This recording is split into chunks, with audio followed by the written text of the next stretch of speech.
Good evening. I'm Wendy Luget, the University Librarian here, and I'm so pleased to see you out here on such a wonderful, almost spring evening, right? Tonight's event is sponsored by the University Libraries, but it's also a continuation of the celebration of the 60th anniversary of the creation of the James Ford Bell Library. And it really is one of the true treasures, the crown jewels, if you will, of our campus. Now, if you don't know about the James Ford Bell Library, it's not the Bell Museum, it's the Bell Library. It was established in the 50s with the donation of the personal library of James Ford Bell, who was the founder of General Mills. And his library, that was at that time about 600 volumes, grew now to well over 30,000, and including manuscripts, nautical charts, maps, just an extraordinary richness of collections. It's recognized really broadly for the contribution it makes to the study of European expansion.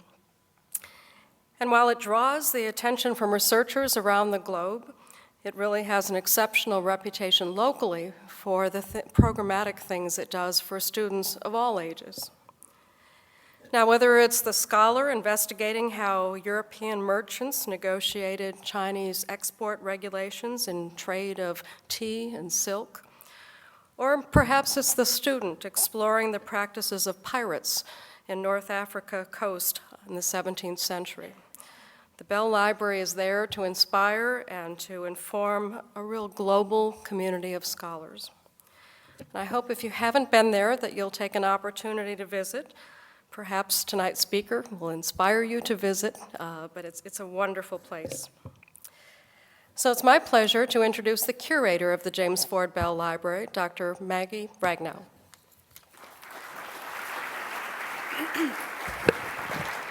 Thank you, Wendy. We're very fortunate tonight to have as our speaker Steve Barry. I'm a big fan of Steve Barry, and that's why he's here. I had to talk them into inviting him. He's a graduate of Mercer University's Walter George School of Law. He was a trial lawyer for 30 years and had elective office for 14 of those years, but don't hold that against him. He is a founding member of International Thriller Writers, a group of more than 2,500 thriller writers from around the world, and he served them for 3 years as its co-president. He first appeared in print with his historical thrillers, The Amber Room and The Romanov Prophecy in 2003 and 2004. Today, his novels have earned spots on the New York Times, USA Today, Publishers Weekly, and BookSense bestsellers list. He has more than 17 million books in print, which have been translated in more than 40 languages and sold in 51 countries. Mr. Barry focuses much of his time on writing or planning new novels, as well as teaching the concepts of writing to audiences throughout the world. As anyone who's read his novels knows, history lies at the heart of every Steve Barry novel. It's a passion that he shares with his wife, Elizabeth, who's here with us tonight, and it led them to create History Matters, a foundation dedicated to historic preservation. Since 2009, Steve and Elizabeth have crossed the country to save endangered historic treasures, raising money via lectures, receptions, galas, luncheons, dinners, and their popular writers' workshops, which have attracted more than 2,000 students. In 2012 and 2013, Steve's devotion to historic preservation in its broad sense was recognized by the American Library Association, which named Mr. Barry its spokesman for National Preservation Week. Among his other honors are the Royden B. Davis Distinguished Author Award, the 2013 Barnes & Noble Writers for Writers Award given by Poets and Writers, the 2013 Anne Frank Human Rights Award, and the Silver Bullet, bestowed in 2013 by International Thriller Writers for his philanthropic work. Additionally, he serves on the Smithsonian Library's Advisory Board to help promote and support the libraries in their mission to provide information in all forms to scientists, curators, scholars, and students, and the public at large. Please join me in welcoming Steve Barry. Thank you.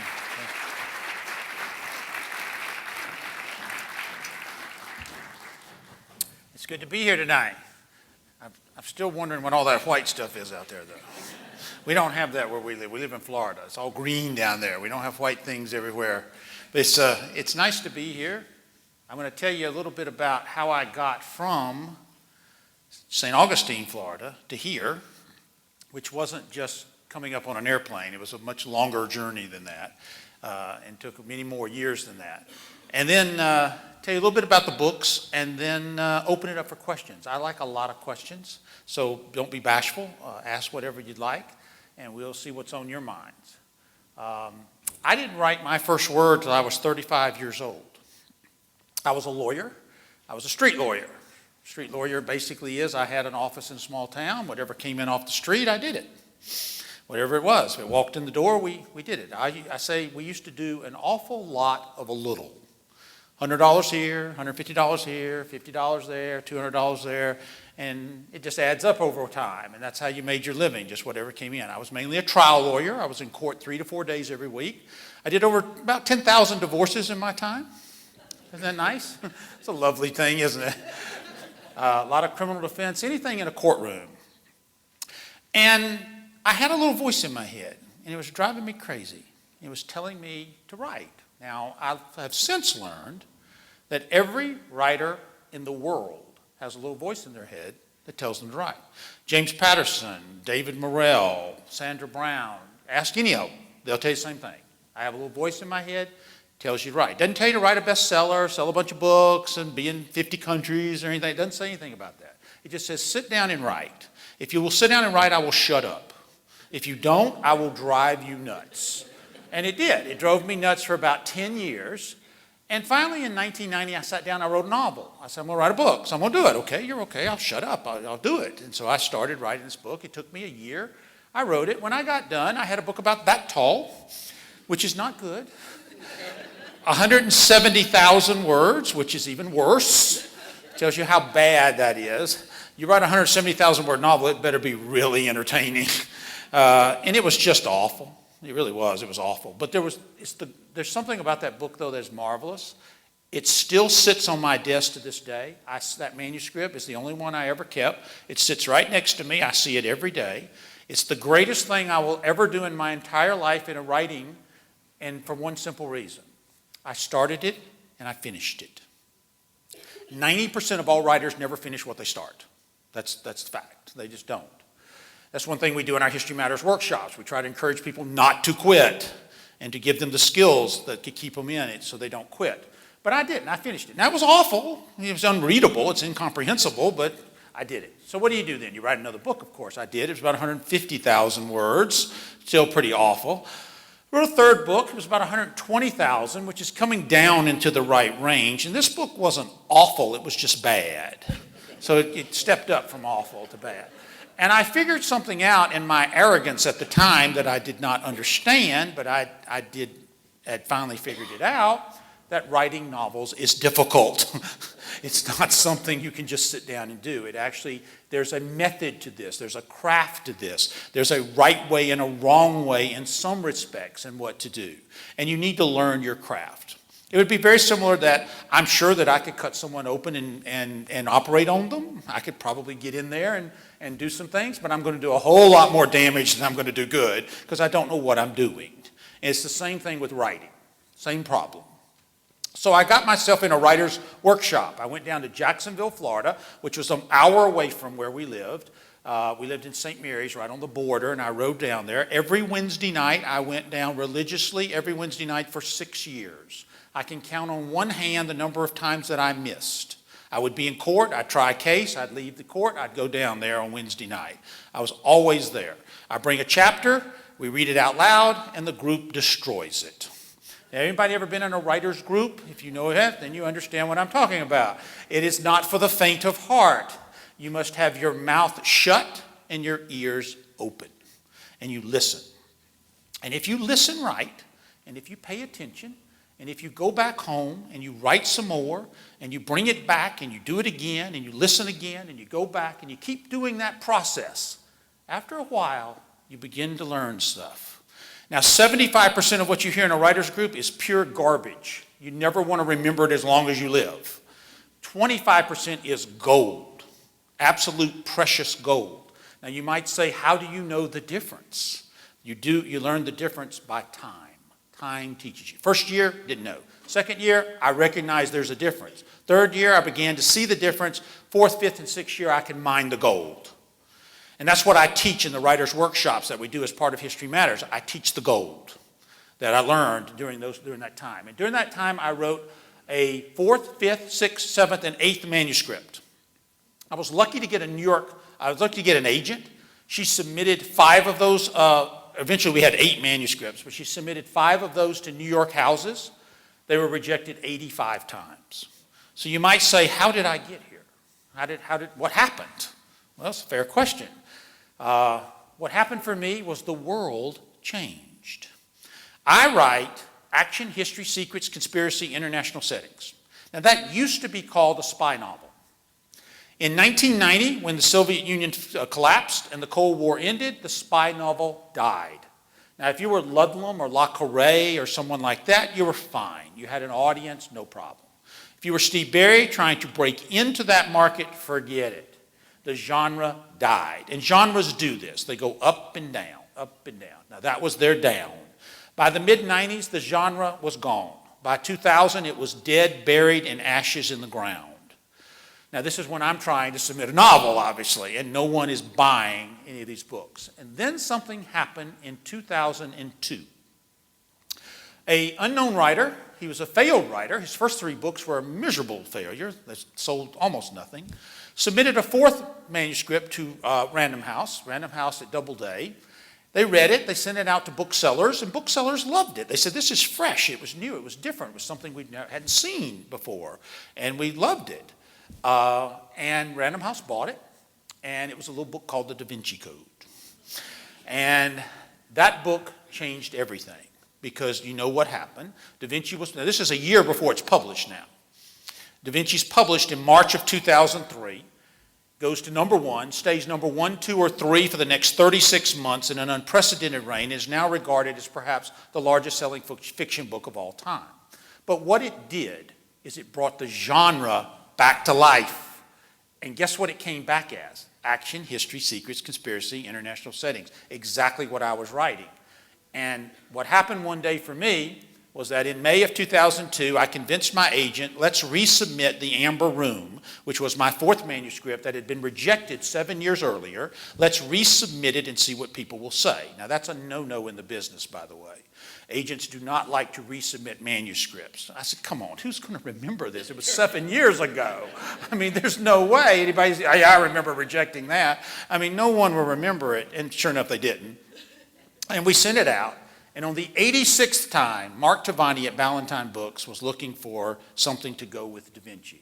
And he bought The Amber Room. So for me, after 12 years, I was in the right place at the right time, at the right moment, with the right story.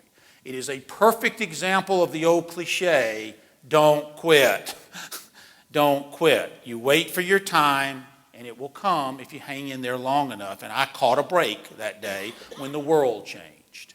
The genre came back. It came back solid. It's been solid ever since. It's at an upswing now. It's at the top, running very well. It's called an international suspense thriller now, not really a spy novel. Has a broader base. There are a lot of writers in that process. I was lucky that the Romanov Prophecy, my 2nd book, did better than The Amber Room. The 3rd Secret did a little better than that. And then along came the Templar Legacy. And that's when I created Cotton Malone. Cotton Malone is my recurring character. He's a retired Justice Department agent. He lives in Copenhagen. He runs an old bookshop, and he stays in trouble, kind of like me, very similar to me. I based Cotton on me. I didn't know if he was going to get to hang around, so it was easier just to use me. So Cotton has my personality, basically. But I was lucky. Templar was my breakout book, just like for Dan. Da Vinci was his breakout book. It was his 4th, it was my 4th. Both of them did. So we kicked up, and then there's been 7 since, and the number 9 will come May 20th with Cotton Malone. Cotton's done very well for me. I've been very pleased with him. I hope he stays around for a long, long time. We have a whole cast of characters and a world in there. Those of you who read the series know there's been some little changes in that world. You're going to see some more changes in that world this year as we begin to, as things begin to modify for Cotton. Hopefully, I'll get to keep doing this for a while. I'll have to keep doing this for a few more years, at least for another 4. I know that I'll be doing it. We'll have Cotton Malone books at least through 2018. That's kind of what I came to tell you basically. I'd like to see what you'd like to talk about with some questions before we go any further. Any questions that you'd like to ask me? Come on, don't be bashful. Yes? Yeah, you were asking, what do I preserve with the foundation? History Matters was created by Elizabeth and I. We created it 5 years ago. We traveled around, and we were at this place out in Oregon. I was doing the 10 most endangered places in all of Oregon, and we were doing an announcement of those to draw press attention to it. We were eating lunch with this archivist, and this archivist told me a story. He said, do you realize that in repositories all over this country right now, there are millions of pages of documents? Today, in the Bell Library, we took a tour. We saw just small examples of those. And do you realize that every second of every day, the ink fades off the page? A little more fades off, a little more fades off, a little more fades off. And as it fades off, it's gone. We can't read it anymore. We don't know what's there. I never thought about that. It's actually an interesting thing to think about. Every second, we lose another piece of the past as it fades away to nothing. Well, we decided to create History Matters. And it's an organization we have to help local communities raise money for historic preservation. They'll get in touch with us. We'll go into a community. We'll have a project there. We've done all kinds of things around the country. We've done 3 historic cemeteries. We've done the Mark Twain House. We've done the Lincoln Log Cabin. We've done the Smithsonian. We've done museums. We've done the P.T. Barnum Museum up in Connecticut, which was a bunch of old posters from the 19th century we helped preserve. We've done all kinds of objects all over the country. And we go in and we do whatever helps. We do a dinner. We do a lunch, we do a meet and greet. Mainly we do a writer's workshop where Elizabeth and I teach the craft of writing. And we've taught around 2,500 students in the craft of writing. It's a 4-hour intensive course. You buy your way in with a contribution. That money all goes to the project. We don't charge to come or anything. We actually pay our own way to come. So we actually are spending our money to be there. And we've raised around $750,000 doing this for various projects around the country. And we're doing another 5 this year. We have 5 more coming up. They're on my website, steveberry.org. You can find out where we'll be. We'll be up in New England later this year doing some there, and I'm doing some on tour during May and early June when the book comes out. So it's a way for us to give back. It's a way for us to help local communities save their historic treasures. No one is going to save your treasures. No one except you. It takes the local community to save it. No one's going to come in and do a thing. You have to do it on your own, and History Matters helps enable people to do that. Other questions? Yes, ma'am? No, she's asking, am I talking about digital preservation? Absolutely not. No, in fact, that's the least thing we've ever done. I'm talking about physical preservation. Well, for example, we were in Houston. They found this old flag in a garage, which was the very first City of Houston flag that needed to be preserved. We did a luncheon and a workshop. We raised the money that afternoon to restore the flag. We raised the money in an afternoon from the workshop and the luncheon. They were able to restore the flag. At the P.T. Barnum Museum, it was 19th century posters that are deteriorating, falling into nothing. We raised the money to help save those. The Lincoln Log Cabin, they needed to do repairs there to keep the building from falling down. We raised some money for that. It's a little bit of money. I learned something very quickly in historic preservation because we did a project where we raised $5,000, which I didn't think was a whole lot of money, but the person there was just ecstatic because they said, you don't understand what just happened here. This is our museum. It's a 19th century Victorian structure, and the roof has a hole in it, and you just patched the hole. We just patched the hole with $5,000, which will save the building till we can get some money in here because the rain was destroying the inside. So a little bit of money can save it. So mainly what we've done is physical preservation of physical objects. The only thing we've done close to digital is we did an oral history project in Myrtle Beach, South Carolina. They wanted to do a local oral history to preserve their oral history that they had there, and we raised the money to get the equipment to do that. Yes?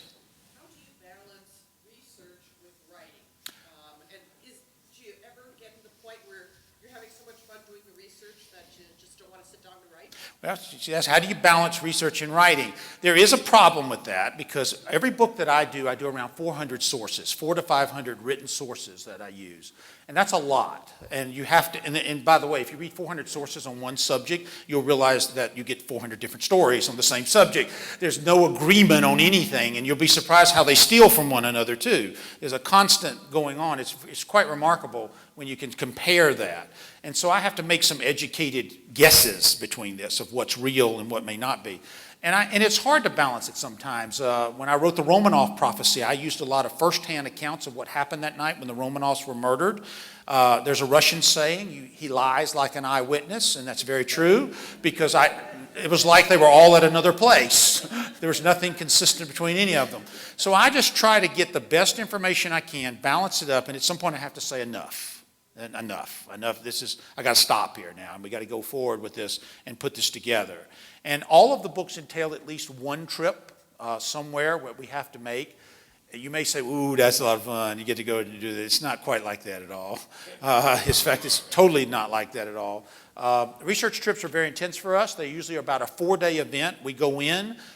We don't know what we're looking for, because if I knew what I was looking for, I wouldn't have to go. I'm going there to find it. I have to go find it, literally what I'm looking for, and I don't know what it is. I know what I'd like it to be, but that doesn't mean that actually exists. And we go in and we spend a lot of time on those 4 days. We work from around 7:30 at 8 o'clock in the morning till 8 or 9 at night, very intensely in those 4 days. I was telling someone earlier, we were in Jamaica for the Columbus Affair. We were there 5 days. We were on the beach 2 hours the last afternoon before we left, because we were done. We actually spent 5 days finding it. We found what we came for. We got it all. We rested that afternoon. We went home the next morning. It was literally a business trip, in and out. They're quite intense, what we're looking for. I'll tell a story. I should tell the story, shouldn't I? I always love to tell a story on you. I always tell Elizabeth, my wife Elizabeth, I love to tell the story. This is something you learn on a research trip. Occasionally you will learn things that you don't know. We were in Paris, and I had to go to the Eiffel Tower because I needed to have some scenes take place at the top of the Eiffel Tower, and I needed to go up and take some pictures and look around. And we were there researching the Paris Vendetta. We've been all over town. We get over there. We get on the elevator. Have you ever done it? It's 900 feet up, and you're in a glass elevator. It's completely glass. So it feels like you're floating. It is a little unnerving, just a little bit. Even if you're not afraid of heights, it's a little unnerving. We get on the elevator, and I look at Elizabeth, and her eyes are getting bigger and bigger and bigger and bigger. And I mean, she's really just, her eyes are just going. I'm like, what's wrong? You know, and we learned something about Elizabeth on that trip up the elevator, that she is afraid of heights, that we never knew till that moment. Now we get to the top of the elevator, and Elizabeth is having a panic attack. She's not upset, she's panicked, and there's a difference between those two. She's breathing shallow, she's hyperventilating, she's freaking out. Now, me being the loving husband that I am, I look at her and I say, honey, this is really terrible that's happening to you, but you're going to have to suck it up, because I've got to figure out how to kill somebody up here, and you're just going to have to work with me here now. Now, the security guard up there was the only person in France who will admit that he speaks English, because he understood me. And he comes over, and I explain the problem, and he says, oui, I sit with her. Don't worry. I sit with her. He was very nice after that. We have a lovely color photograph of Elizabeth curled up in the fetal position on a girder there for the 45 minutes while I figured it out. Now, you may say to yourself, what an insensitive sucker you are. Oh, it was not moving. She swears it was moving, but it was not moving that day. And now, let me tell you the rest of the story. There's another part of the story now. No. Let's go back a year. Year earlier, we're in the Ukraine, and we're going to see these underground caverns where the resistance fighters hid out from the Nazis. You go 100 feet down and 200 feet into the ground, and not like this. It's this wide, this tall, light bulbs here, no ventilation. You are in a coffin is where you are. And we learned something about me that day. I don't like that. And I had a panic attack. I do not like being that. I didn't know that. I didn't know that about me. I'd never been completely enclosed underground in a tight space like that before. And my dear wife, what did she say to me? Suck it up, you big baby. We're down here, and you're going to have to do it. Now, did I pay her back? You doggone right I did. I paid her back at the top of that. So she was in the sunshine for 45 minutes. I was in the coffin for 2.5 hours, because you can't go out. You can only go forward. and it was horrible down there. So if you read the books, you know that Cotton Malone does not like enclosed spaces underground, and Cassiopeia Vitt does not like to be up high. And that's why they both have that fear that we learned about each other that we really didn't know. It was something that we just did discover, so we don't do that anymore. She doesn't go up high, I don't go underground. If we need to do that, we switch. And she takes care of it, because underground doesn't bother her at all. Other questions? Yes.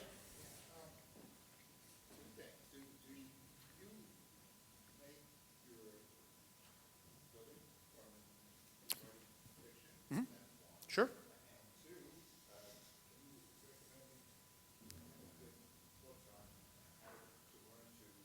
Okay, I can do it. Yeah, she asked, do I make a living writing fiction, and can I recommend books on writing? Yes, I can do both of those, actually. I actually do make a living at it now, and it didn't start out that way. Remember I told you I was a lawyer? I was a very successful lawyer. I made a good living as a lawyer. I had my own practice. It was great. I had 3 people work for me. I had my own building. Life was great. I mean, I was fine. But it got to a point in 2009 where I had to choose. It grew nicely. It grew well. And it became a full-time endeavor. And it literally got to that point where I had to say, which one do I want to do? I can't do both anymore. There's too much time going on here with both of these. And so I shut the law practice down in 2009, which was a very scary thing for me. I was told years ago, don't even think about doing that till you're about 7 or 8 books in, and then look at where you are. And I did that. I waited 7 or 8 books in. I did the first 7 still as practicing lawyer. And I realized that I could do it, and it's worked out well. And I'm now able to actually make a living at it and do it full time. Now, you can count on a couple of hands the number of people who get to do that. It's tough to do, but it can be done. I'm living proof that you can do it, because I started with zip, absolutely nothing. I started with 85 rejections. That's what I started with, okay? And so you actually can do it. It can be done. Books on writing are excellent. There's some good ones and some really, really bad ones. I think Stephen King's book on writing is an excellent book on writing. He talks about all the right things in there. John Gardner wrote several books on writing. You can't go wrong with anything that he wrote on that subject matter. Those are excellent. All of those are. David Morrell wrote a wonderful book called Lessons from a Lifetime of Writing. I would recommend that. That's an excellent book on writing. So those books right there would be well worth taking a look at. Other questions? Yes, sir, in the back. I don't think of lawyers as being particularly good writers. So what were some of the That's a good point. you had to Good question. Let me tell you about lawyer writing. The object of writing like a lawyer is to say it over and over and over till it's true. Right?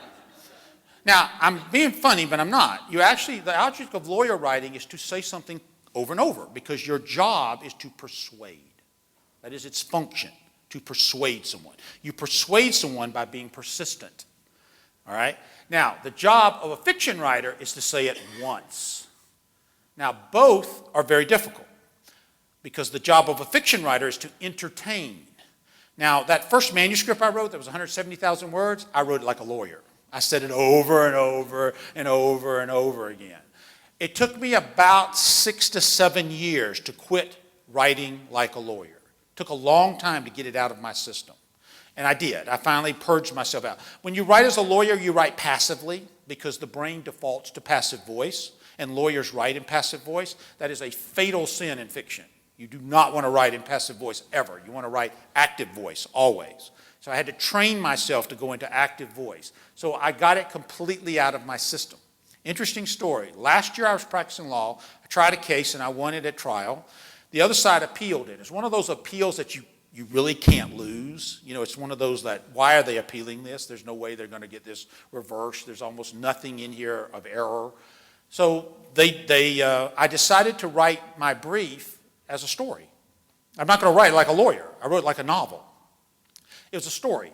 I didn't call them appellant or appellee. I called them character names. I had short sentences. I started sentences with "and." I had one sentence paragraphs. I did all the things I did writing fiction. I just told the story, but I told it persuasively. I mean, I was trying to persuade, but I said, I'm just going to write it like a story, because there's no way I can lose this appeal anyway. It's nonsensical. And sure enough, when the opinion came down, the Georgia Court of Appeals said they didn't write an opinion. They just said, for the reasons stated in the appellee's brief, we affirm the trial court.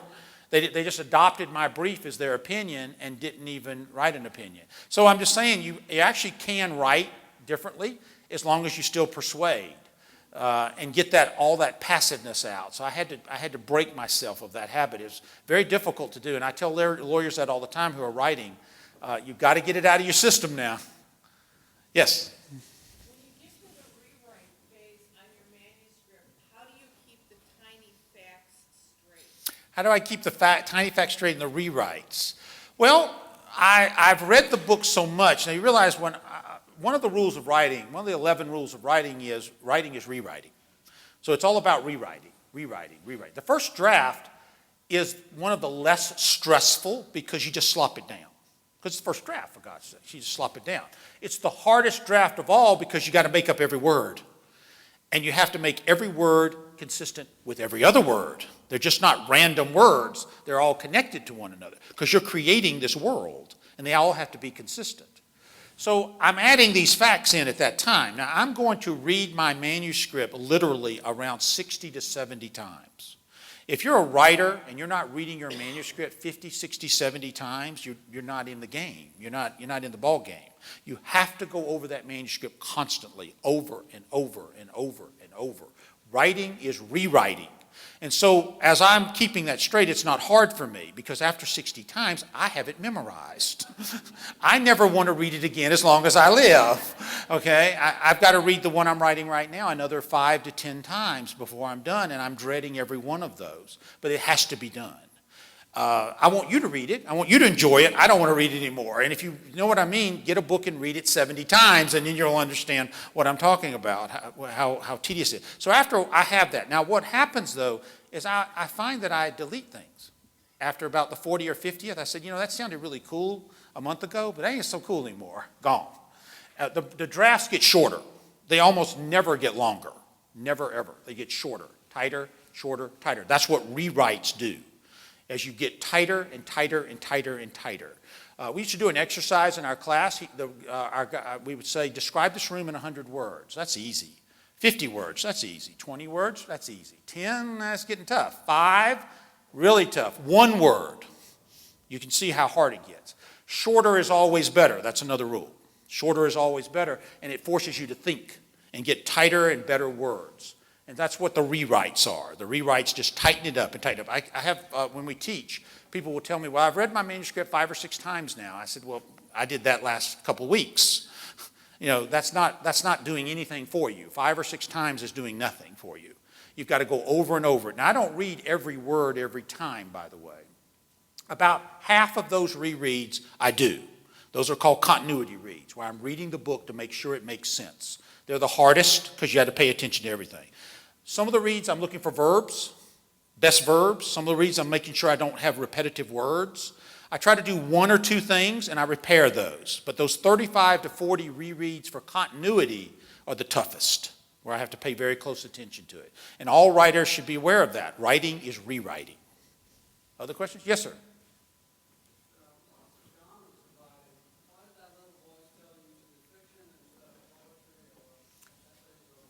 Because you hear the advice all the time, write what you know. You've heard that a million times, right? That's horrible advice. It's horrible. Don't ever write what you know. Never. Write what you love, okay? If what you know and what you love are the same thing, great. That's wonderful. Now, I was a trial lawyer. I defended people for murder. I defended every crime you can think of. There's nothing you could tell me about your marriage that I haven't already heard. Nothing. If you could, I want to hear it because I've heard everything you can think of from 10,000 divorces. But I didn't love that. I didn't want to write about that. I loved action, history, secrets, conspiracy, international settings. That was the thing I loved. I was a Cussler fan. I was a Ludlum fan. I was those guys. I was a Catherine Neville who wrote the great book, The Eight. It's a great book.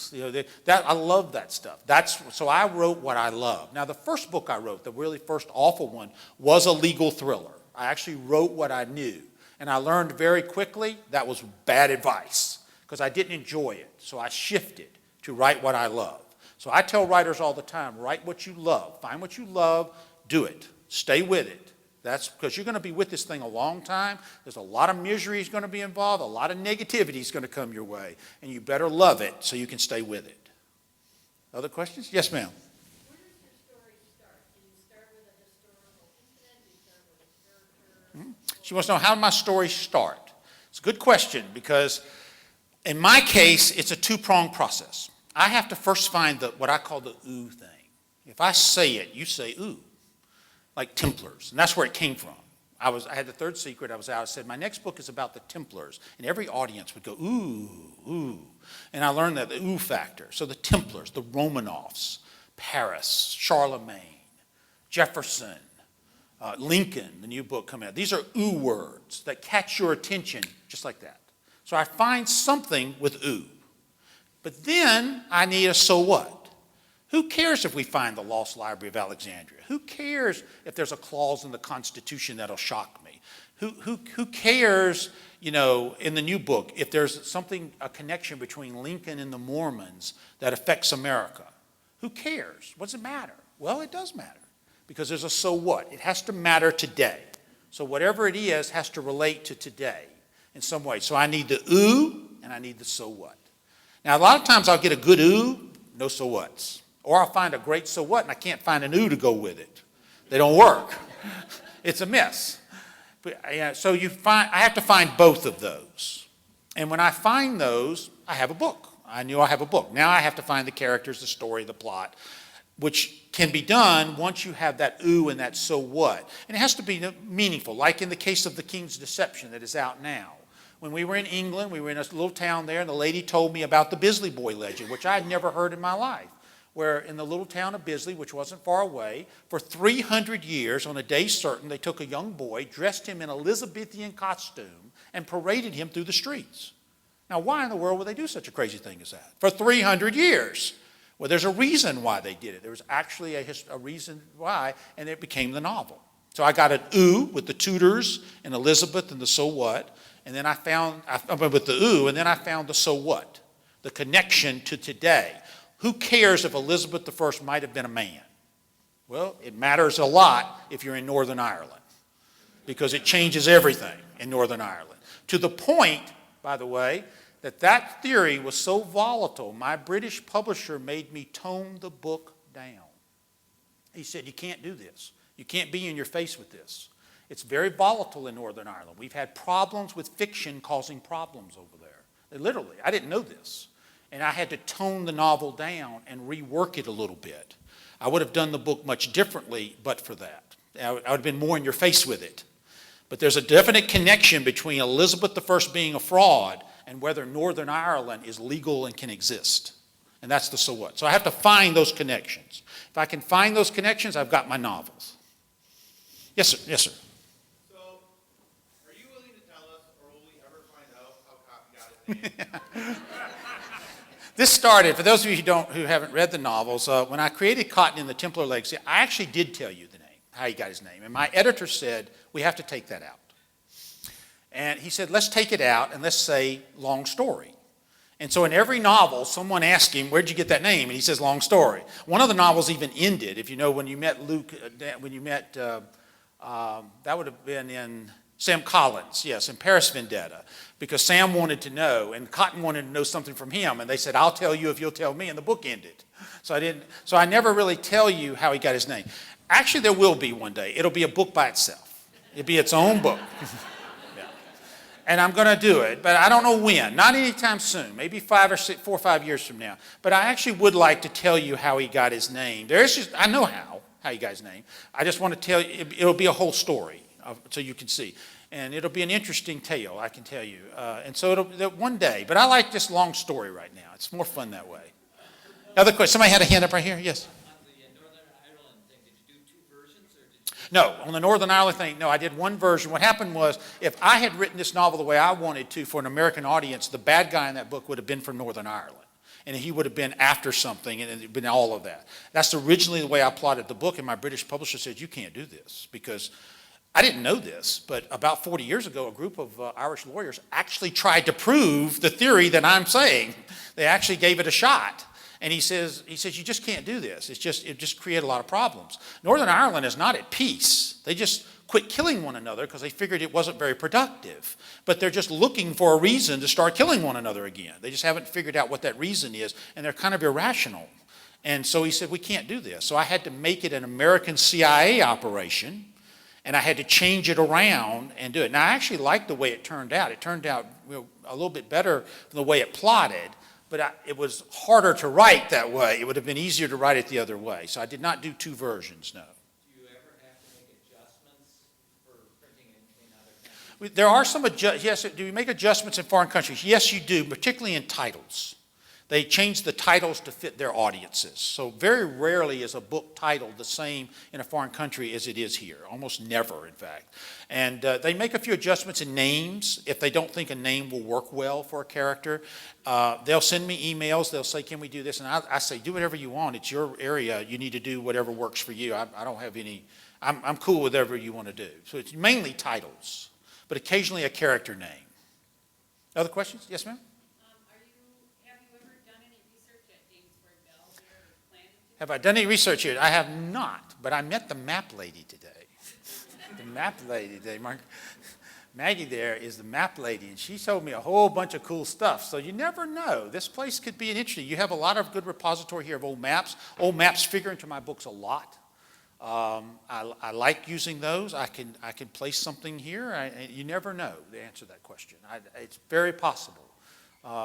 I'm always on the lookout. There are things that are in the novels now that I came across 4 or 5 years ago that I finally found a way to work them in. So yes, you never know. It may just happen. Mm-hmm. Yes, ma'am, over here. Mm-hmm. She wants to know, what role does outlining play in a story? Well, outlining does play a lot. We had this discussion today. We've had this discussion today with Fritz there. We've had it. Fritz is working on his novel, and I was explaining to him, for the first 4, 5, 6 books that I did, I outlined the novels, and you should. Those you writers out there, you've got to learn the hard way before you learn the easy way. You've got to outline that book. You've got to sit down and outline it start to finish. And what that will do, it will force you to think about structure. It'll force you to think about all of the things you need to think about to get this book in its proper form before you start writing words. And I did that. Now, being a commercial fiction writer now, and I have to churn out a book a year, that is not possible, because outlining takes months, and I don't have months. But I have done it 17 times now, so I know how I outline in a different way. I outline about 100 pages ahead of myself. But I know where I'm going all the way through. I just haven't outlined it all the way through. I have it in my brain, and I can set it out, so I outline it on paper about 100 pages ahead of myself. I try to stay 100 pages ahead of where I'm going as I'm writing, so I get it done. I wish I could do it the other way, it'd be great, but the publishers have this stupid rule, it's the dumbest rule in the world, that they won't give you a check unless you give them a book. And I don't understand that. I mean, why can't you just give me a check, I'll give you a book later, but they will not do that for some reason. So I have to give them the book every year. So I've learned to do it. Now, if you write a book a year, as I do, here is the good thing. The good thing is you get a check every year. The bad thing is you got 3 in your brain at all times. For me, right now I'm writing 2015, be finished soon, plotting, researching, and outlining the first 100 pages of 2016 and conceptualizing 17. Always 3 in my brain at all times to stay on schedule. Otherwise, I don't have the luxury of writing a book, stopping, starting again, and going. I need to be ready to go. I'll finish a book. The next day, I'll start the new book.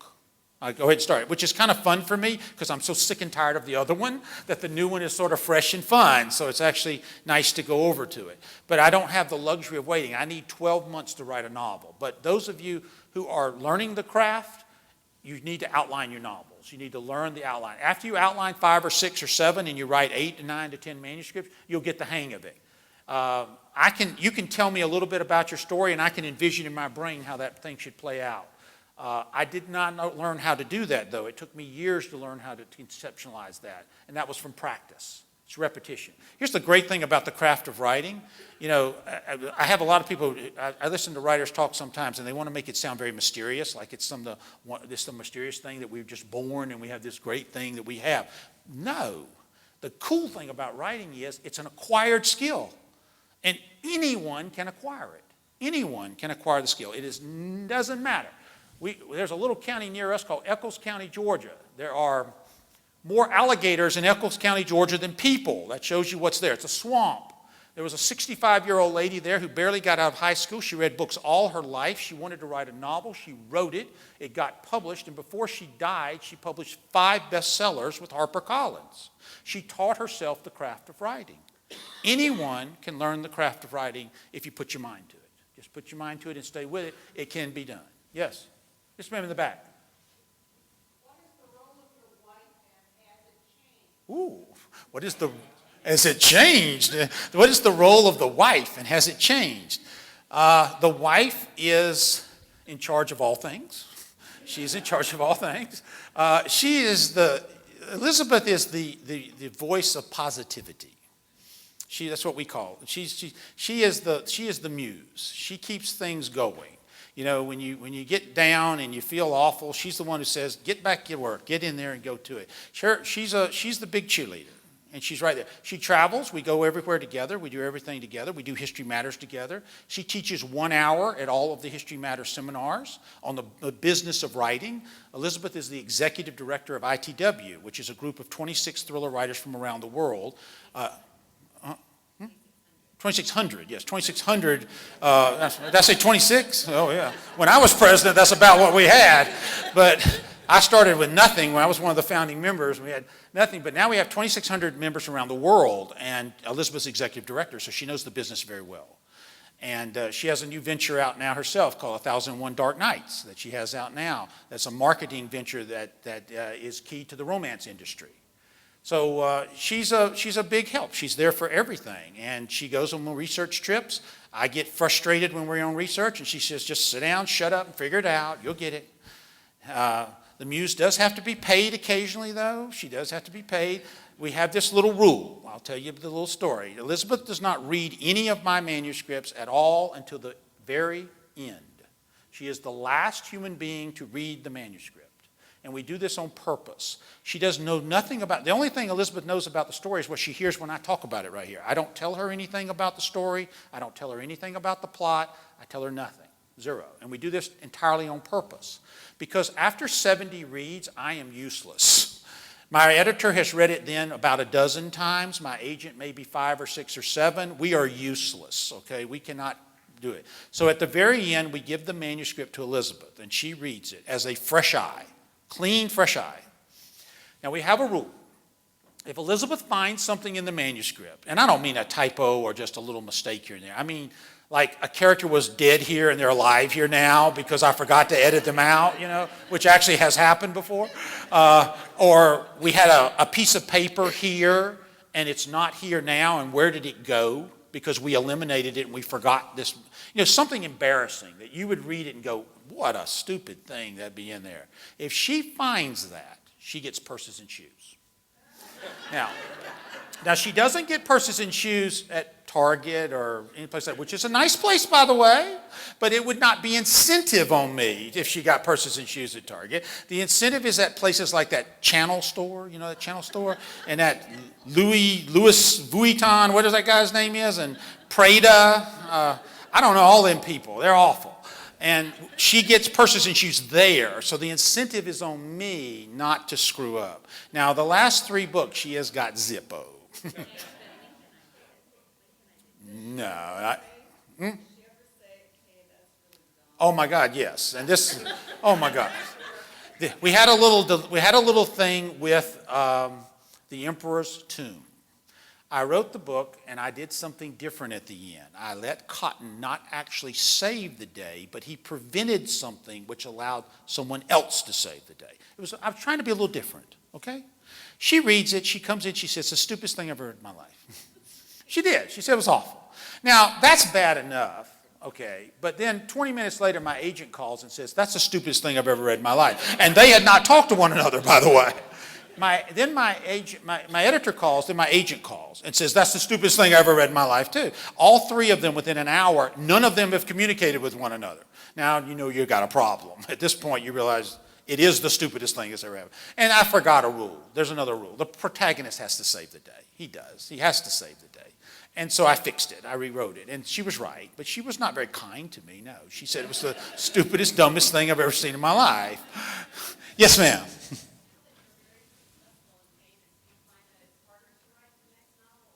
It is harder to write the next novel. She's asking, after you write novels, does it become easier or harder? David Morrell, the great thriller writer, who's my favorite thriller writer of all time, taught me this. He said to me, he said, Steve, the longer you do it, the harder it gets. And and he couldn't tell me why, but now I know why. I know why it gets harder.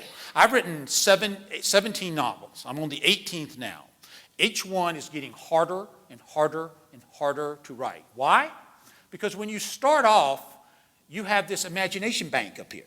And you have put deposits and deposits and deposits in, and it is crammed full of stuff. And you just want to bring it all out. And you write, and it comes out. You write some more, and it comes out. And you just write. You've got so much up there, you can keep doing it for a long time. But if you don't make timely deposits back into that bank, it begins to dwindle down. And after 18 books, that's what's happened to me. The imagination bank dwindles. You can only blow someone up so many ways. You can only kill someone so many ways. It begins to be a problem for you. Now, for me, travel is the way I put deposits back in the bank. But I'm not talking about work travel. I'm talking about fun travel, where you actually go somewhere and you look at stuff. We had a great trip last summer, the Steve Berry cruise. We went down we had a Steve Berry cruise. We went to Prague.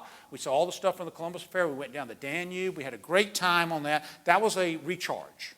I actually made some deposits back in the bank during that. And so you have to make those deposits. For me, that's becoming harder to do because I don't have the time to do that anymore. So it's more difficult. Today in the Bell Library, a couple of deposits got back in the bank. Put a few up there. When I withdraw them, I don't know, but they're in there. They're filed up there, and they're sitting there. And so that's what happens. Your imagination bank gets drained. So those you writers out there, figure out what you need to recharge that bank and keep doing that continually. Other questions? Yes, ma'am. Have I sold to the movies? Not to the movies, but we did sell to television. Alcon Entertainment optioned the Cotton Malone series last year, and they're developing a television series. Now, whether that will actually happen or not, I don't know, but they are doing it. They've optioned it, and they're actively working on that. Whether it'll happen, we'll see, but it's the first time that someone actually came. I get inquiries maybe 1 or 2 a month from producers, literally, 25 a year inquiries. No one's ever come with a check before. They actually came with a check. They said, we're here with a check. We want to actually buy this. And so they got my attention, and we looked at them. So we'll see if it actually happens. I think it'd be really cool if it did. It'd be fun to take him over 22 episodes. They want to take one book and run it over 22 episodes and solve it out. So we'll see. We'll see if it happens. It'll be kind of fun. Other questions? Let me do Fitz right quick. Yes. Linear and nonlinear plot. Complicated stuff here now. He's a typical. There are 2 kinds of books, really. There's linear books and nonlinear books. Linear books are basically A to B, B to C, C to D, D to E. Something happens, the guy goes to here, and then he goes to here, then he goes to here, and he goes to here. He just basically takes it right through it. So it's a very, so it's a line. It's a line. It's a great line, but it's just a line. Nonlinear is not that. Nonlinear is where A to B, C to D, D to A, B back to C, C back to A. It goes like I do it. I have 3 to 5 point of view characters, and they are running parallel different stories that eventually come together. And it's a nonlinear plot. I like nonlinear plotting, particularly in thrillers. They're a little more difficult to plot and a little more difficult to keep straight, obviously, because you're not on a straight line. Is one better than the other? Absolutely not. They're just different, and they make a difference. For new writers, linear plotting is certainly something you could focus on. I particularly like nonlinear, and I think you ought to start that way because it gets you dealing with multiple characters and multiple points of view. So it's whatever you like. It's whatever you do. I'm not a big fan of linear books, so I didn't Write What You Love, so I don't gravitate to those. I gravitated to the nonlinear books. I'm a big fan of Michener, too. He's my favorite writer of all time. I don't know, and you might gather that since his books were about history and mine have a very key to history. I got a very nice honor recently. They're going to re-release all of Michener's books this year. This year and next year, Random House is re-releasing all of his novels in a new trade paperback format, and I wrote the foreword for them all. They asked me to write the foreword, which is really cool because he's the guy. I mean, he's my man. And I never thought in a million years I would actually be in a Michener book. So if you go to Amazon now and you type in Tales of the South Pacific, it says James Michener and Steve Berry. It's pretty cool. I do it all. I just go look at it every day. I think it's so cool to see it because he was my great. I mean, I have a complete collection of all his books. I love him. He's my great hero, and I got to be in a book with him. I never got to meet him. He died in 1997. I never got to meet him. Any more? We have time? One more question. Yes, ma'am. Yes. You said, can you learn some history from the book? Now, I tell this all the time. I am not a historian. No. I'm just a guy that reads 400 books on one subject, okay? And that's what I am. And I know a little about that one subject. I keep my novels around 90% accurate to history. I go to great lengths to try to keep it that way. I trip it up just enough because I'm here to entertain you. Now, the cool thing is in the back of all of my books is a writer's note. And I spend a week writing that writer's note. I spend a long time on it. And I tell you everything in the book that's true and everything that's false, so that you know exactly what it is, so that you don't walk out of that book and go that you think that's real. Now, what you're going to find most likely most of the time is what you thought was false is actually true. That's what you're going to find more surprising, because I try to find those surprising things. So I think you can get a little history out of this. What you can get more out of it is a curiosity to learn more about a particular subject. And I was hoping that with this book, with Elizabeth I, that you'll learn more about her. She's fascinating. We know nothing about her. We know literally nothing about this woman. And it'd be interesting to learn more about her. And I give you a couple of the real key books in the back that I really keyed on are in the writer's note. So you can try to take a look at those too. So, people are learning history from books like mine, which is not the best thing in the world because I'm a novelist. But in my books, it's a little better because at least you know what's real and what's not. I actually tell you that, and I'm very careful about that. Not to put something in the book and that you think is true and I lead you to believe it is. So it's been great being here and coming up here. I'm going to hang around as long as you want and I'll sign whatever you want. And don't forget, May 20th is the new Malone book, and I thank y'all very much for having me here. Thank you.